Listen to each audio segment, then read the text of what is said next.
ગઈકાલના રાત્રિના રોજ Limbdi police station ખાતે અરજદાર પ્રવીણભાઈ કલાલના ઘરે રાત્રે ચોર આવેલા હોય જે અનુસંધાને એમને રાત્રે 1:30 વાગે લીંબડી પોલીસ સ્ટેશન ખાતે ફોન કરેલો અને ફોનમાં પીએસઓ તરીકે અજીતભાઈ ડામોર કરીને હેડ કોન્સ્ટેબલ હતા. એમને ફોન પર જે અરજદારને છે રિસ્પોન્સ બરાબર રીતે આપેલો નહીં અને એમની સાથે મિસબિહેવ કરેલું અને એમના ઘરે ચોર આવેલા છતાં એમને પણ કોઈપણ જાતની કોઈ કાર્યવાહી કરેલ નહીં.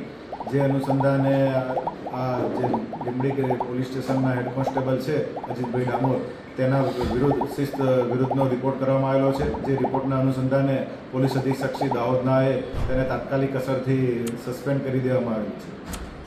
સર, ચોરીમાં કેટલો મુદ્દામાલ ગયો હોય? ચોરીની ફરિયાદ હાલ દાખલ થયેલ પ્રવીણભાઈ કલાલની ફરિયાદના આધારે આશરે લગભગ 25,000 જેટલાનો મુદ્દામાલની ચોરી થયેલી છે. જે અનુસંધાને લીંબડી પોલીસ સ્ટેશન ખાતે ગરફોડ ચોરીનો ગુનો દાખલ કરવાની તજવીજ હાલમાં ચાલુમાં છે.